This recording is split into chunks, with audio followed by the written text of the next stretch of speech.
বিসমিল্লাহির রহমানির রহিম। একবার হযরত হাসান ও হুসাইন রাদিয়াল্লাহু তাআলা আনহুমা তাদের বাড়ির আঙ্গিনায় বসে খেলাধুলা করছিলেন।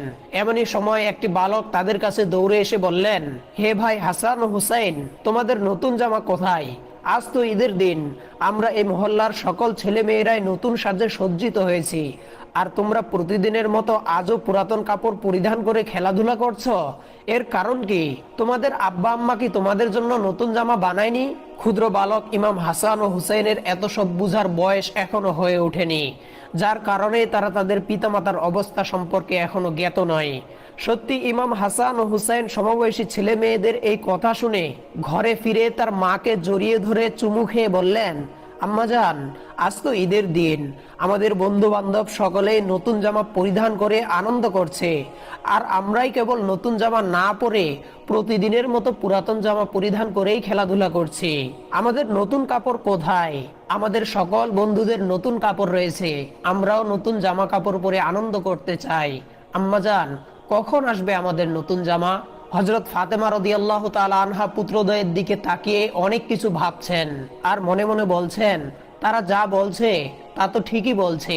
তারা তো এখনো শিশু বয়সের, আজ নতুন জামা পরিধান করে খেলাধুলা করবে, তাদের দাবি তো অযৌক্তিক নয়। পাড়াপড়শির সকল ছেলেমেয়েরা নতুন জামা কাপড় পরিধান করেছে, ওদেরও তো মনে চায়, এটাই স্বাভাবিক। তারপরও হযরত ফাতেমা রাদিয়াল্লাহু তাআলা আনহা নিজের মনকে সান্ত্বনা দিয়ে বললেন, আল্লাহ যখন যে অবস্থায় রাখেন তার উপরই খুশি থাকতে হবে। অবশেষে তিনি কোনো উপায়ান্ত না দেখে ছেলেদেরকে বললেন, বাবারা, এখন পর্যন্ত তোমাদের জামা তৈরি হয়নি, তৈরি হওয়া মাত্রই তোমাদের কাছে তোমাদের জামা পৌঁছে যাবে, তোমাদেরকে আর চাইতে হবে না। মায়ের কথা শুনে পুত্ররা বলল, আম্মা, কখন আর তৈরি হবে? আজ তো ঈদের দিন চলে এসেছে, এখনো তৈরি হয়নি। সকলে নতুন জামা কাপড় পরিধান করেছে আর আমরা এখনো পাইনি। ছেলেদের কবল থেকে বাঁচার জন্য হযরত ফাতেমা রাদিয়াল্লাহু তাআলা আনহা কোনো উপায়ন্ত না দেখে তাদেরকে বললেন, বাবারা, বাইরে থেকে একটু খেলাধুলা করে আসো, তারপরে তোমাদের নতুন জামা কাপড় পৌঁছে যাবে। মায়ের কথা শুনে হযরত হাসান ও হুসাইন রাদিয়াল্লাহু তাআলা আনহুমা বাইরে খেলাধুলা করার জন্য চলে গেলেন, আর তারা ভাবতে লাগলেন কিছুক্ষণ পরেই তাদের নতুন জামা চলে আসবে। তারা বাইরে চলে যাওয়ার পরে হযরত ফাতেমা রাদিয়াল্লাহু তাআলা আনহা রুটি বানাতে বসলেন। যেহেতু নবী জামাতা হযরত আলী রাদিয়াল্লাহু তাআলা আনহু এর বাইরে থেকে আসার সময় হয়েছিল, নবী কন্যা হযরত ফাতেমা রাদিয়াল্লাহু তাআলা আনহা হাতে রুটি বানাচ্ছেন আর মনে মনে ভাবছেন, ছেলেরা তো বাইরে থেকে ফিরে আসলেই নতুন জামার জন্য আবদার ধরবে, তখন আমি তাদেরকে কি বলে সান্ত্বনা দিব?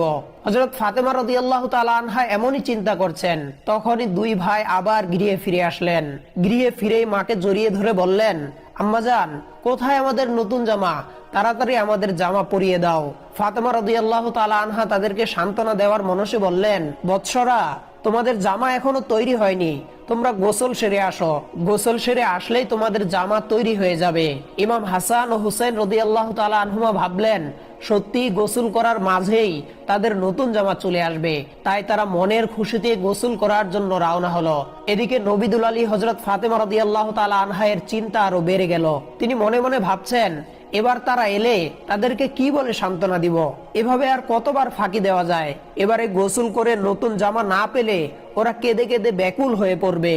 এসব চিন্তা ভাবনা করে হযরত ফাতেমা রাদিয়াল্লাহু তাআলা আনহা অস্থির হয়ে পড়লেন। ইমাম হাসান ও হুসাইন রাদিয়াল্লাহু তাআলা আনহুমায়ের গৃহে ফেরার সময় হয়েছে, এই মনে করে তিনি তড়িঘড়ি করে উঠে ওযু করে জায়নামাজে এসে বসলেন এবং রহমানুর রহিম আল্লাহ তাআলার দরবারে দুহাত তুলে বললেন, হে আমার প্রভু, তুমি আমার সৃষ্টিকর্তা, তুমি আমার সকল বিপদ ও সমস্যার সমাধানকারী। হে আল্লাহ, আমি এখন যে বিপদ ও মুসিবতে পড়েছি, তুমি আমাকে এই বিপদ ও মুসিবত থেকে উদ্ধার করো। আমার পুত্রদ্বয়ের মন থেকে নতুন জামার স্মৃতিকে মুছে দাও, নতুবা আদরের ছেলেরা গোসল সেরে এসে যখনই আমার কাছে নতুন জামার বায়না ধরবে, আমি তাদেরকে কি বলে সান্ত্বনা দিব? ইতিপূর্বেই দুইবার আমি তাদেরকে সান্ত্বনা দিয়েছি। হে আমার প্রভু, তুমি আজ তোমার এই অধম দাসীকে এই বিপদ থেকে মুক্তি দাও, এই মহা বিপদ থেকে একমাত্র তুমি আমাকে উদ্ধার করতে পারবে। হযরত ফাতেমা রাদিয়াল্লাহু তাআলা আনহা এর আবেগ জড়ানো এই প্রার্থনা আল্লাহ রাব্বুল আলামিন কবুল করে নিলেন। আর তিনি কবুল করবেনই বা না কেন? তিনি বলেছেন, কেউ যদি আমাকে মন থেকে একবার ডাকে, আমি তার ডাকে 10 বার সাড়া দেই। নবী দুলালী হযরত ফাতেমা রাদিয়াল্লাহু তাআলা আনহা জায়নামাজে কাঁদছেন। ঘরের বাইরে কি হচ্ছে এদিকে তার কোনোই খেয়াল নেই।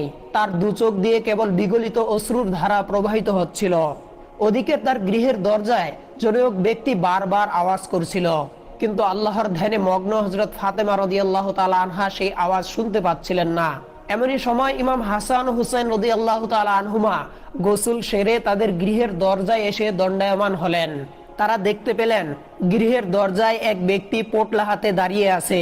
তিনি মা ফাতেমার আদরের দুলালি ইমাম হাসান ও হুসাইনের হাতে সেই পোটলাটি দিয়ে বললেন, বৎসরা, এই নাও তোমাদের ঈদের নতুন জামা।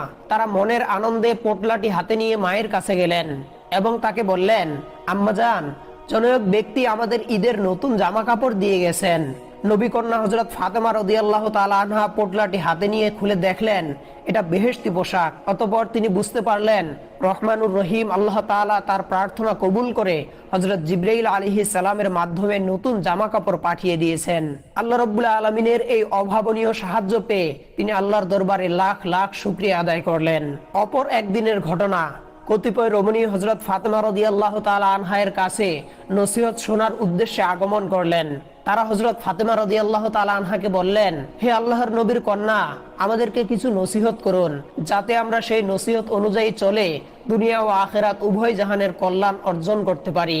ফাতেমা রাদিয়াল্লাহু তাআলা আনহা তাদের এমন আবেগ মাখা প্রার্থনা শুনে বললেন, হে বোনেরা, আমার পিতা হযরত মুহাম্মদ রাসূলুল্লাহ সাল্লাল্লাহু আলাইহি ওয়াসাল্লাম বলেছেন, বিশ্বজাহানের মালিক আল্লাহ রাব্বুল আলামিন ছাড়া যদি অন্য কাউকে সিজদা করার বিধান থাকতো, তাহলে নারী জাতিকে আমি বলতাম যেন তারা তাদের স্বামীদেরকে সিজদা করে।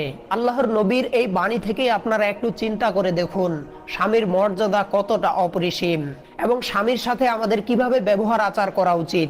এ কথা বলার পরে তিনি তাদেরকে একটি কাহিনী শোনালেন।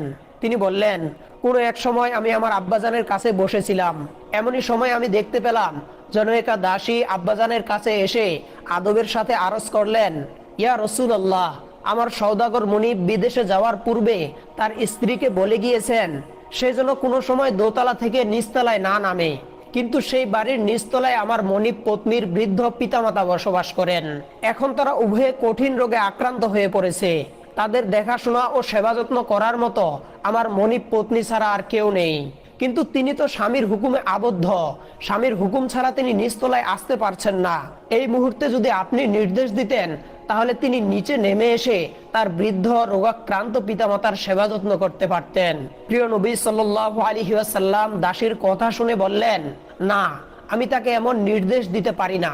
যেহেতু তার স্বামী তাকে দোতলায় থাকতে আদেশ দিয়েছে, অতএব তার এই নির্দেশটি পালন করা উচিত। প্রিয় নবীর এই কথা শুনে দাসী চলে গেল।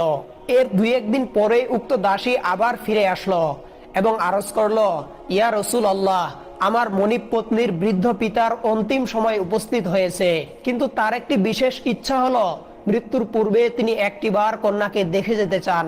এই মুহূর্তে আপনি যদি অনুমতি দান করতেন, তাহলে আমার মনিবের পত্নী দোতলা থেকে নিচতলায় এসে তার মৃত্যুগামী পিতার সাথে একটু দেখা করতে পারতেন। তাহলে তার মুমূর্ষ বৃদ্ধ পিতার মনের শেষ বাসনাটি পূর্ণ হতো।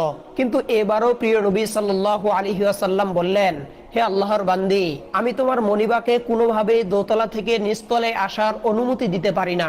যেহেতু তার স্বামী তাকে দোতলায় থাকার নির্দেশ দিয়েছেন, অতএব তার উচিত দোতলায় অবস্থান করা। প্রিয় নবী সাল্লাল্লাহু আলাইহি ওয়াসাল্লামের এই কথা শুনে দাসী আবার ফিরে চলে গেল। কিন্তু একটু পরে সে ফিরে এসে আবার বলল, হে আল্লাহর নবী, এই মাত্র বৃদ্ধ লোকটি মৃত্যুবরণ করেছে, তার ভাগ্যে আর তার কন্যাকে দেখা হলো না।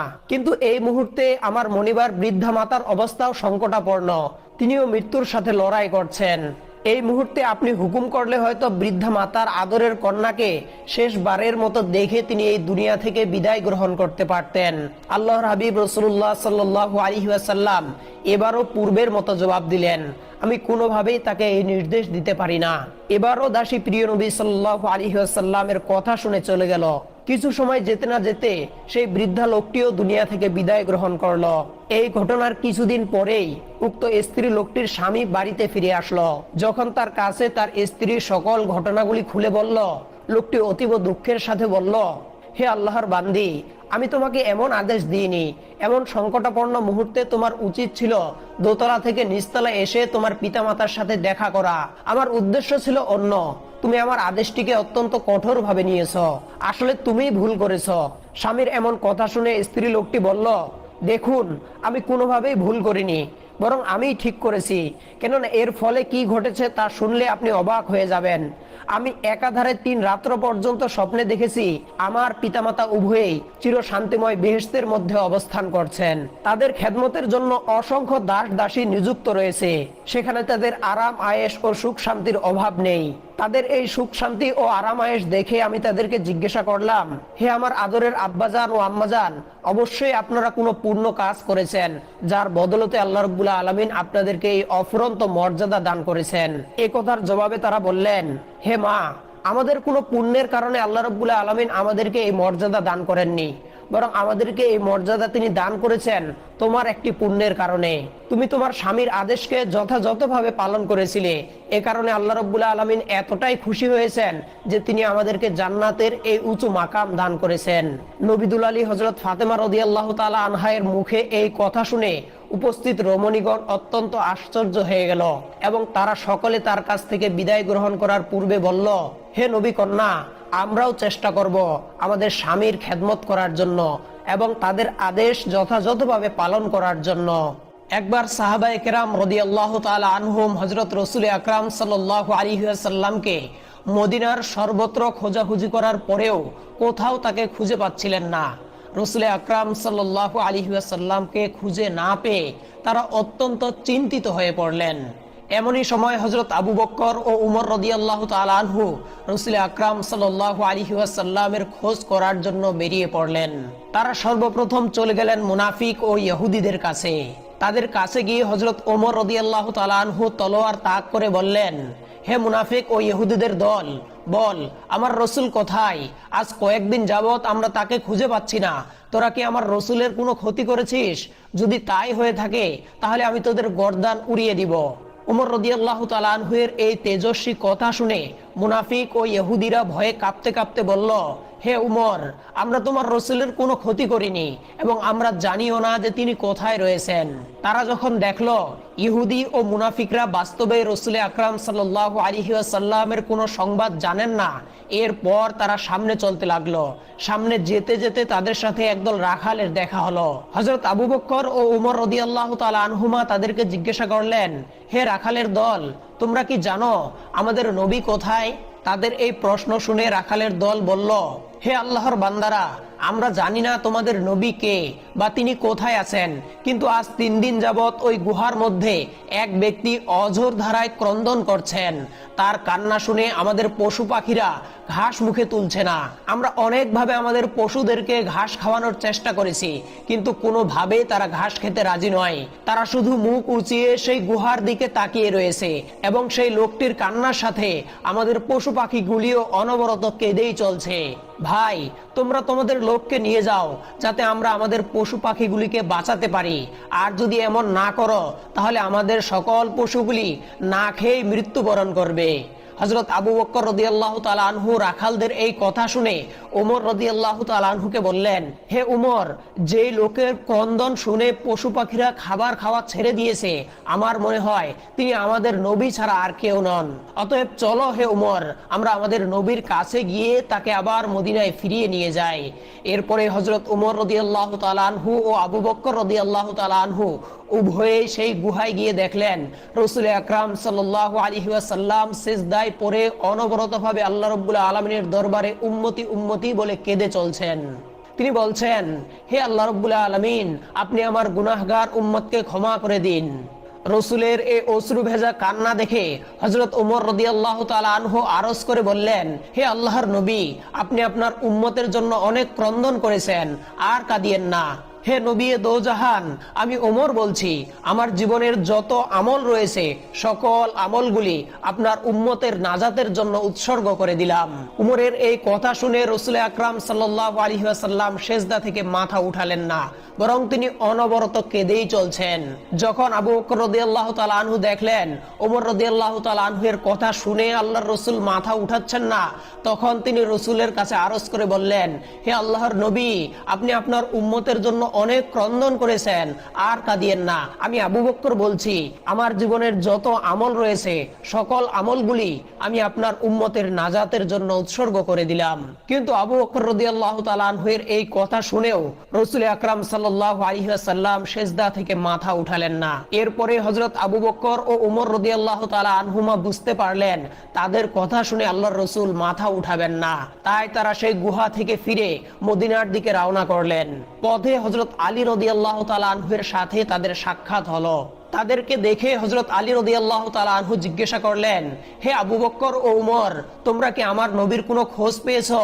তারা হযরত আলী রাদিয়াল্লাহু তাআলা আনহুকে বললেন, হে নবী জামাতা আলী, আল্লাহর রসুলের খোঁজ আমরা পেয়েছি। আমরা দেখে এসেছি আল্লাহর নবী অমুক গুহায় তার গুনাহগার উম্মতের জন্য অনবরত কেঁদেই চলেছেন। আমরা দুজনই আল্লাহর নবীর উম্মতের নাজাতের জন্য আমাদের জীবনের যত আমল রয়েছে সকল আমলগুলি উৎসর্গ করলাম, কিন্তু তারপরেও আল্লাহর নবী সিজদা থেকে মাথা উঠালেন না। হে আলী, তুমি বাড়িতে গিয়ে ফাতেমা ও হাসান হুসাইনের কাছে এই খবর দাও, হয়তোবা তারা আল্লাহর রসুলের কাছে গিয়ে অনুরোধ করলে তিনি সিজদা থেকে মাথা উঠাবেন। আলী রাদিয়াল্লাহু তাআলা আনহু তাদের থেকে এই সংবাদ শুনে হযরত ফাতেমা রাদিয়াল্লাহু তাআলা আনহার কাছে আসলেন। তিনি তাকে বললেন, হে নবীর মেয়ে, আজ 3 দিন যাবত রাসূল আকরাম সাল্লাল্লাহু আলাইহি ওয়াসাল্লাম অমুক গুহায় তার গুনাহগার উম্মতের জন্য অনবরত ক্রন্দন করেই চলছেন। তুমি আমাদের 2 সন্তানকে নিয়ে যাও, আমার নবীকে সেই গুহা থেকে নিয়ে আসো। আলী রাদিয়াল্লাহু তাআলা আনহুর কাছ থেকে এই খবর শুনে হযরত ফাতেমা রাদিয়াল্লাহু তাআলা আনহা তার 2 আদরের পুত্র ইমাম হাসান ও হুসাইনকে নিয়ে রাসূল আকরাম সাল্লাল্লাহু আলাইহি ওয়াসাল্লামের কাছে সেই গুহায় আসলেন। অতঃপর ফাতেমা রাদিয়াল্লাহু তাআলা আনহা দেখলেন রাসূল আকরাম সাল্লাল্লাহু আলাইহি ওয়াসাল্লাম তার গুনাহগার উম্মতের নাজাতের জন্য অনবরতভাবে কেঁদেই চলছেন। তখন তিনিও ক্রন্দন করতে করতে বললেন, হে আব্বাজান, আমার জীবনের যত আমলনামা রয়েছে আমি আপনার গুনাহগার উম্মতের নাজাতের জন্য সকল আমলগুলিকে উৎসর্গ করলাম, আপনি সিজদা থেকে মাথা উঠান। হযরত ফাতেমার এই কথা শুনেও রাসূল আকরাম সাল্লাল্লাহু আলাইহি ওয়াসাল্লাম সিজদা থেকে মাথা উঠালেন না। এরপরে হযরত ফাতেমা রাদিয়াল্লাহু তাআলা আনহা বললেন, হে আব্বাজান, আমার 2 পুত্র হাসান ও হুসাইনকে আপনার গুনাহগার উম্মতের নাজাতের জন্য আমি কুরবান করে দিলাম। হযরত ফাতেমা রাদিয়াল্লাহু তাআলা আনহার এই কথা শুনেও আল্লাহর রাসূল কেঁদেই চলছিলেন। যখন ফাতেমা রাদিয়াল্লাহু তাআলা আনহা তার 2 পুত্রকে গুনাহগার উম্মতে মুহাম্মদের জন্য উৎসর্গ করে দিলেন, আল্লাহর আরশ সাথে সাথে কেঁপে উঠল। তখন আল্লাহ রাব্বুল আলামিন জিবরাইল আলাইহিস সালামকে ডেকে বললেন, হে জিবরাইল, তুমি যাও আমার নবীকে গিয়ে বলো তিনি যেন সিজদা থেকে মাথা উঠান। তার মেয়ে ফাতেমার কুরবানি আমি কবুল করেছি। আমার বান্দি ফাতেমা তার 2 পুত্র হাসান ও হুসাইনকে উম্মতে মুহাম্মদের নাজাতের জন্য কুরবান করে দিয়েছে। আমি এই কুরবানি কবুল করলাম এবং আমি আমার রাসূলকে কথা দিচ্ছি আমি তাকে না জিজ্ঞাসা করে তার একজন উম্মতকেও জাহান্নামে দিব না। আল্লাহ রাব্বুল আলামিনের পক্ষ থেকে এই হুকুম পেয়ে হযরত জিবরাইল আলাইহিস সালাম সেই গুহায় রাসূল আকরাম সাল্লাল্লাহু আলাইহি ওয়াসাল্লামের কাছে আসলেন এবং তিনি আল্লাহর রাসূলকে সংবাদ দিলেন, হে আল্লাহর রাসূল, আপনি আপনার গুনাহগার উম্মতের জন্য অনেক ক্রন্দন করেছেন। আপনার আদরের কন্যা ফাতেমা তার 2 পুত্র হাসান ও হুসাইনকে আপনার গুনাহগার উম্মতের জন্য কুরবান করে দিয়েছেন। আল্লাহ রাব্বুল আলামিন এই কুরবানি কবুল করেছেন এবং তিনি আপনাকে কথা দিয়েছেন কিয়ামতের দিন আপনাকে না জিজ্ঞাসা করে আপনার কোনো উম্মতকেই তিনি জাহান্নামে দিবেন না। যখন আল্লাহর রাসূল হযরত জিবরাইল আলাইহিস সালামের কাছ থেকে এই সংবাদ জানতে পারলেন, তখন তিনি আলহামদুলিল্লাহ পড়ে সিজদা থেকে মাথা উঠালেন এবং হযরত ফাতেমা রাদিয়াল্লাহু তাআলা আনহা ও ইমাম হাসান হুসাইনকে নিয়ে মদিনার দিকে রওনা করলেন। একদা হযরত আলী রাদিয়াল্লাহু তাআলা আনহু ফজরের নামাজ আদায় করার জন্য মসজিদে গেছেন। এদিকে হযরত ফাতেমা রাদিয়াল্লাহু তাআলা আনহার গায়ে অত্যন্ত জ্বর। এই অবস্থায় তিনি ঘরের সমস্ত কাজ শেষ করেছেন। আলী রাদিয়াল্লাহু তাআলা আনহু মসজিদ থেকে এসে দেখেন ফাতেমা কাঁদতেছেন। আলী রাদিয়াল্লাহু তাআলা আনহু প্রশ্ন করলেন, ও ফাতেমা, তুমি কাঁদো কেন? ফাতেমা কোনো উত্তর দিল না। ফাতেমা আরো জোরে জোরে কাঁদতে লাগলেন। আলী রাদিয়াল্লাহু তাআলা আনহু কয়েকবার প্রশ্ন করার পরে ফাতেমা রাদিয়াল্লাহু তাআলা আনহা কাঁদতে কাঁদতে বললেন, ও আলী, আমি স্বপ্নের মধ্যে দেখতেছি আমার আব্বাজান হযরত মুহাম্মদুর রাসূলুল্লাহ সাল্লাল্লাহু আলাইহি ওয়াসাল্লাম আমার ঘরের মধ্যে ঢুকে কি যেন তালাশ করছেন। ঘর থেকে বের হওয়ার সময় আমি পিছন দিক থেকে আমার আব্বাজানকে ডাক দিলাম, ও আব্বাজান, আপনি কি তালাশ করছেন? আব্বাজান মুহাম্মদুর রাসূলুল্লাহ সাল্লাল্লাহু আলাইহি ওয়াসাল্লাম বলতেছেন, ও আমার ফাতিমা, আমি তো তোমাকে তালাশ করতেছি, তোমাকে নিয়ে যাওয়ার জন্য। আরো বললেন, ও আমার ফাতেমা, আজকে তো তুমি রোজা রাখবা, সাহরি করবা আলীর দস্তরখানায়, আর ইফতার করবা আমি আব্বাজানের দস্তরখানায়। আলী রাদিয়াল্লাহু তাআলা আনহু এই স্বপ্ন শোনার পরে দুজনের বুঝতে বাকি থাকলো না যে ফাতেমা আজকে ইন্তেকাল করবেন। দুজনে আরো জোরে জোরে কাঁদতে লাগলেন। এই সময়ের মধ্যে হযরত হাসান ও হুসাইন রাদিয়াল্লাহু তাআলা আনহুমা এসে জিজ্ঞাসা করলেন, ও আব্বাজান, ও আম্মাজান, আপনারা দুজন কাঁদতেছেন কেন? ফাতেমা রাদিয়াল্লাহু তাআলা আনহার একটা অভ্যাস ছিল, যখন হাসান ও হুসাইন রাদিয়াল্লাহু তাআলা আনহুমা কোনো কাজে বিরক্ত করতেন তখন তাদেরকে নানাজানের কবরের কাছে যেতে বলতেন। আজকেও ফাতেমা রাদিয়াল্লাহু তাআলা আনহা তাদেরকে বললেন, হে আমার কলিজার টুকরা হাসান ও হুসাইন, তোমরা দুই ভাই এখন নানার কবরের কাছে চলে যাও। মায়ের এই কথা শুনে হযরত হাসান ও হুসাইন রাদিয়াল্লাহু তাআলা আনহুমা রাসূল আকরাম সাল্লাল্লাহু আলাইহি ওয়াসাল্লামের রওজা মুবারকের কাছে আসলেন। সাথে সাথে রওজা মুবারক থেকে আওয়াজ আসলো, ও আমার আদরের নাতিরা, এই মুহূর্তে তোমরা আমার কাছে এসেছো কেন? আমার কাছে তো সব সময় আসতে পারবে। এখন যাও, গিয়ে তোমার মায়ের চেহারার দিকে তাকিয়ে থাকো। আজকের পরে আর তোমরা তোমাদের মাকে দেখতে পাবে না। এই কথা শোনার পরে তারা দুই ভাইয়ে কাঁদতেছেন আর দৌড়াতে দৌড়াতে আম্মার নিকট চলে আসলেন। গিয়ে তারা হযরত ফাতেমা রাদিয়াল্লাহু তাআলা আনহাকে বললেন, হে আমার আব্বাজান, হে আমার আম্মাজান, তোমরা দুজন কাঁদতেছো কেন আমরা বুঝেছি। নানাজান আমাদেরকে বলে দিয়েছেন আজকের দিনটা তোমার এই দুনিয়াতে শেষ দিন, আজকের পর তুমি আর আমাদের মাঝে থাকবে না। তাই নানাজান আমাদেরকে আদেশ দিয়েছেন আমরা যেন তোমার চেহারার দিকে তাকিয়ে থাকি। বিকেলের দিকে হযরত ফাতেমা রাদিয়াল্লাহু তাআলা আনহার শরীর আরো বেশি খারাপ হলো, তাকে বিছানাতে শোয়ানো হলো। ফাতেমা রাদিয়াল্লাহু তাআলা আনহা মৃত্যুর পূর্বক্ষণে হযরত আলী রাদিয়াল্লাহু তাআলা আনহুকে তিনটি কথা বললেন, ও আলী, যেদিন থেকে আমি আপনার ঘরে এসেছি ওই দিন থেকে নিয়ে আজ পর্যন্ত আপনাকে আমি অনেক কষ্ট দিয়েছি। আলী, আপনি যদি আমাকে ক্ষমা না করেন তাহলে কিয়ামতের ময়দানে আমি সন্তানের কারণে আমার আব্বাজান অনেক লজ্জিত হবেন। বলেন, হে আলী, আপনি আমাকে ক্ষমা করলেন কিনা? আলী রাদিয়াল্লাহু তাআলা আনহু ফাতেমা রাদিয়াল্লাহু তাআলা আনহার এই কথা শুনে বললেন, হে ফাতেমা, তুমি এসব কি বলছো? আমি আলী তো তোমার যোগ্য ছিলাম না। তোমার আব্বাজান দয়া করে মেহেরবানি করে তোমাকে আমার হাতে তুলে দিয়েছেন। বিয়ের দিন থেকে নিয়ে আজ পর্যন্ত আমি আলী তোমাকে কোনোদিন ঠিক মতো দুবেলা খাওয়াতে পারিনি। ও ফাতেমা, তুমি আমাকে বলো, আমাকে ক্ষমা করেছো কিনা? তুমি যদি আমাকে ক্ষমা না করো তাহলে আমাকে কিয়ামতের দিন কঠিন শাস্তি ভোগ করতে হবে। ফাতেমা রাদিয়াল্লাহু তাআলা আনহা দ্বিতীয় কথা বললেন, ও আলী, আপনার সাথে আমার দ্বিতীয় কথা হলো আমি মারা যাওয়ার পরে আপনি বিয়ে করে নেবেন। দুনিয়াতে যে কোনো মহিলাকে পছন্দ মতো আপনি বিয়ে করবেন, আপনাকে আমি অনুমতি দিয়ে গেলাম। আর আমার দুইটি বাচ্চাকে সপ্তাহের একটি দিন আপনার কোলের মধ্যে নিয়ে ঘুমাবেন। ও আলী, আমার সাথে আপনার তৃতীয় কথা হলো হাসান ও হুসাইন যখন বালেগ হয়ে যাবে তখন দুনো ভাইকে আল্লাহর রাস্তায় সফরদ করে দিবেন এবং আমাকে রাতের বেলায় দাফন করবেন। হযরত আলী রাদিয়াল্লাহু তাআলা আনহু বললেন, তুমি নবীর মেয়ে, আমি সবখানে খবর দিয়ে তোমাকে দাফন করব, এতে সমস্যা কি? হযরত ফাতেমা রাদিয়াল্লাহু তাআলা আনহা বললেন, আমার কাফনের কাপড়ের উপর দিয়ে সবাই অনুমান করবে যে নবীর মেয়ে কতটুকু লম্বা ছিল, তার কতটুকু স্বাস্থ্য ছিল, এতে আমার পর্দা লঙ্ঘন হবে। আর আমি চাই না মৃত্যুর পরে আমার পর্দা লঙ্ঘিত হোক।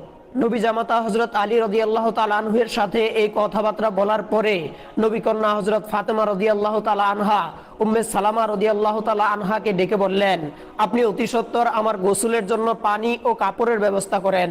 উম্মে সালামা রাদিয়াল্লাহু তাআলা আনহা নবী কন্যা হযরত ফাতেমা রাদিয়াল্লাহু তাআলা আনহার কথা ও নির্দেশ অনুযায়ী তড়িৎ গতিতে গোসলের সবকিছু তার সামনে উপস্থিত করলেন।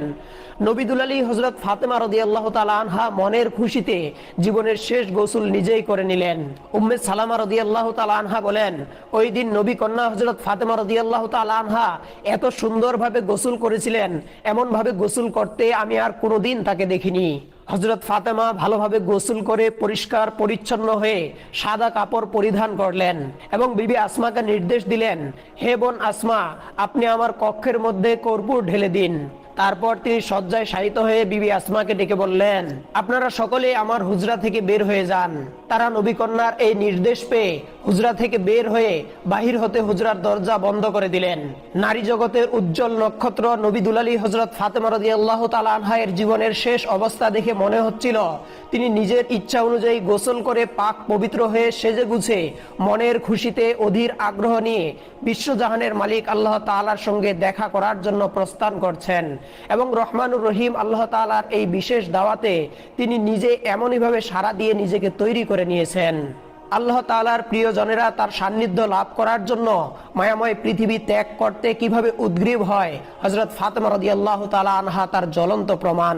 হযরত ফাতেমা রাদিয়াল্লাহু তাআলা আনহা ইন্তেকালের পরে তার লাশের খাটিয়া বহন করার মানুষ ছিল তিনজন: হযরত আলী রাদিয়াল্লাহু তাআলা আনহু, হযরত আব্বাস রাদিয়াল্লাহু তাআলা আনহু ও তার পুত্র হযরত ফজল ইবনে আব্বাস রাদিয়াল্লাহু তাআলা আনহু। হযরত আলী রাদিয়াল্লাহু তাআলা আনহু ভাবছিলেন খাটিয়া বহন করার জন্য আরো একজন মানুষের প্রয়োজন, তবেই চার কোনায় চারজন কাঁধে নিতে পারবেন। এ সময় হযরত আবু যর গিফারি রাদিয়াল্লাহু তাআলা আনহু এসে খাটিয়ার এক কোনা বহন করতে লাগলেন। আলী রাদিয়াল্লাহু তাআলা আনহু প্রশ্ন করলেন, ও আবু যর, আমি তো কাউকে বলিনি, আপনি কিভাবে জানলেন?